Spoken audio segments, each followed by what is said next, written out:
आज हम करेंगे the world of number class 9 का एक्सरसाइज 3.1 और चैप्टर 3 है ये नई बुक का। तो यहाँ पर हमें चैप्टर के साथ द वर्ल्ड ऑफ नंबर का मतलब है शब्द संख्याओं की दुनिया। तो यहाँ पे क्वेश्चन से कह रहा है, a merchant in the court city of Lothal is exchanging bags of spices for copper ingots. He receives 15 ingots for every 2 bags of spices. If he brings 12 bags of spices to the market, how many copper ingots will he leave with? मतलब अगर वो 2 bag लाता है और 2 मसालों के bag के बदले में 15 चांदी के कॉपर के मतलब तांबे के सिक्के मिलते हैं।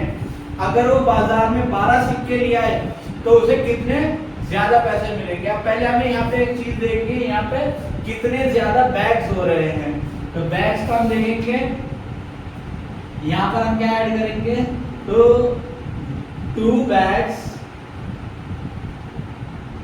Cost 15 ingots।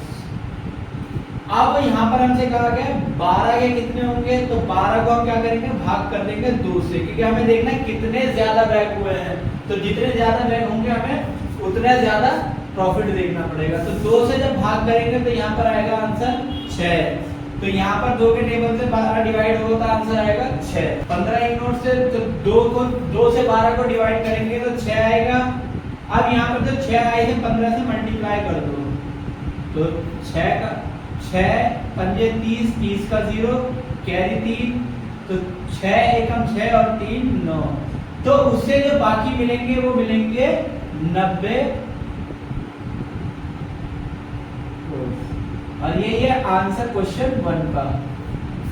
Of numbers on one column of the युशांगो बोन 11 13 17 19। What do these numbers have in common?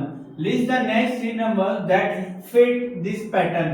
तो हमें क्या करना है, यहाँ पे बताया गया एक सीक्वेंस बना हुआ है। सीक्वेंस मतलब कह सकते हैं लाइन से कुछ नंबर्स लिखे हुए हैं और हमें बताना है इनमें कॉमन क्या है और हमें इसके अगले 3 नंबर लिखने हैं। तो हम क्या करेंगे, पहले इन नंबर को लिख लेते हैं 11 13 17 19। तो पहले तो ये ऑड नंबर है, इवन नंबर नहीं है। अब हर ऑड नंबर और इवन का नंबर का मतलब ये होता है जो 2 के टेबल में आए, मतलब 2 से डिवाइडेड हो, वो इवन नंबर होता है। जो 2 से डिवाइडेड ना वो ऑड नंबर होते हैं। तो यहाँ पर 11 13 17 जो है और 19 ये ऑड नंबर है। सेकंड, ये प्राइम नंबर है। प्राइम नंबर का मतलब जो अपने टेबल से घटे या 1 से घटे, अपने से घटे या 1 से घटे। तो ये 11 किसी टेबल में नहीं आता, 13 17 और 19 नहीं आता। अगर मैं सोचूंगा इसके आगे क्या है, अगर मान लो मैंने लिखा 20 21 22, अगर आगे के मैं ये 3 नंबर लिखता हूं तो ये गलत है, क्योंकि ये प्राइम नंबर नहीं है। ये 2 से 20 2 के टेबल में, 5 के टेबल में आता है, 10 के टेबल में आता है, 21 भी 7 के टेबल में, 3 के टेबल में और अपने टेबल में आता है, 22 भी 11 के में और 2 के टेबल में आता है। तो मतलब ये प्राइम नंबर नहीं है। अब 11 जो है वो अपने ही टेबल में आता है। तो इससे आगे के 3 नंबर हम क्या लिखेंगे, तो इस पैटर्न को ही फॉलो करते हुए हम आगे लिख देंगे 23 29 और हम लिख सकते हैं हम यहाँ पे और कौन सा लिखेंगे, 23 29 और आगे कौन सा हो सकता है जो हमारा प्राइम नंबर ना हो सकता है हमारा 37 जो प्राइम नंबर हो, सॉरी। तो ये पैटर्न कुछ इस तरीके से होगा, हम ये 3 नंबर लिख सकते हैं। ये प्राइम नंबर नहीं है, ये प्राइम नंबर है। तो आंसर आएगा ये।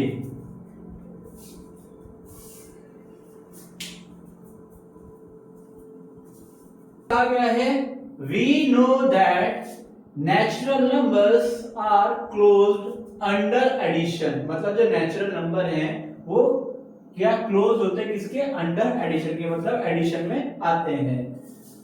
तो ब्रैकेट में जो दे रखा है ये हमें बता रखा है, the sum of any 2 natural numbers, मतलब जो किसी भी 2 नेचुरल नंबर का जो सम आएगा, जोड़ा जाएगा, is always a natural number. वो हमेशा क्या होगा, नेचुरल नंबर ही होगा, मतलब प्राकृतिक संख्या।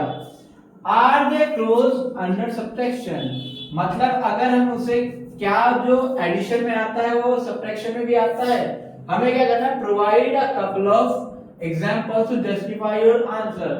तो हमें क्या करना है, अपने आंसर को जस्टिफाई करना है उस चीज को एग्जांपल के जरिए। तो हम क्या करते हैं, एक सिंपल सा एग्जांपल लेते हैं। तो 3 + 5, जब हम इसे जोड़ेंगे तो 8 आएगा। सो 8 इज अ नेचुरल नंबर।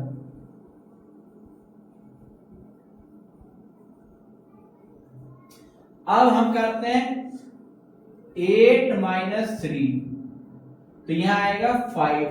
तो 5 इज अ नेचुरल नंबर।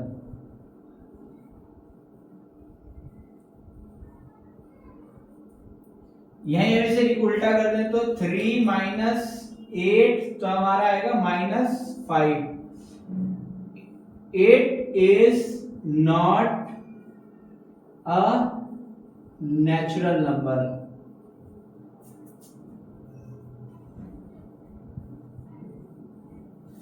तो जैसे कि हमने क्लास 7 में सीखा था, जो इंटीजर्स का चैप्टर था, वहां में बताया गया था जो होल नंबर होते हैं, नेचुरल नंबर होते हैं, पॉजिटिव नंबर्स में आते हैं। तो यहाँ पे हमें भी कहा गया था, दो नंबरों को पॉजिटिव, पॉजिटिव मतलब प्लस की जो संख्या होती है उन्हें जब जोड़ा जाए तो वो अंडर क्लोज आती है, मतलब क्लाउजर प्रॉपर्टी होती है। वो क्लाउजर प्रॉपर्टी जो हमारा रैशनल नंबर में हमें पढ़ाया गया था। तो यहाँ पर ये इसका आंसर है कि जो नेचुरल नंबर है वो अंडर सब्ट्रैक्शन में नहीं आता अगर नंबर माइनस में है, वरना हर नेचुरल नंबर का जो हम सम करेंगे वो नेचुरल नंबर ही आएगा। Of their finger to count a practice still seen today। मतलब जो एंशिएंट इंडियन, मतलब जो पूर्वज थे, भारतीय थे, वो क्या करते थे, वो अपने जॉइंट्स के, फिंगर के जो जॉइंट्स होते हैं उनके द्वारा क्या करते थे, काउंटिंग करते थे। और किससे करते थे, each finger has 3 joints and thumb is used to count. तो हर फिंगर में 3 जॉइंट्स होते हैं हमारे, और काउंट करते थे थंब के जरिए। तो थंब का यूज करते थे, जैसे हम करते हैं 1 2 3 4, ऐसे वो काउंट करते थे। How many can you count on one hand, तो आप एक हाथ में कितने जॉइंट्स काउंट कर सकते हो, या कितनी गिनती काउंट कर सकते हो। How does this relate to the ancient base 12 counting system, तो इसे हम कैसे रिलेट कर सकते हैं, जो एंशिएंट बेस मतलब 12 का जो काउंटिंग है उसे कैसे रिलेट कर सकते हैं। तो यहाँ पे बहुत सिंपल सा आंसर है, हम यहाँ से स्टार्ट करेंगे। तो अगर हमारे हाथ में hand has 5 finger and thumb minus finger, तो 5 में से अगर 1 माइनस कर देंगे तो हमारा बचेगा 4 फिंगर। तो 4 फिंगर बची। अब ये जो 4 फिंगर है इसको मल्टीप्लाई कर दो किससे, हर फिंगर में 3 जॉइंट्स हैं, तो 3 से मल्टीप्लाई कर दो तो ये आएगा 12। अब ये जो 12 आया है हमारा, हम क्या करेंगे, इसे रिलेट करेंगे किससे, बेस से। तो हम काउंट करके देखते हैं पहले, क्या 12 सही है, तो 1 2 3 4 5 6 7 8 9 10 11 12, तो ये 12 सही है। अब इसे रिलेट करना है एंशिएंट बेस 12 काउंटिंग से, तो ये कैसे होगा, तो year has 12 months, clock has 12 numbers, finger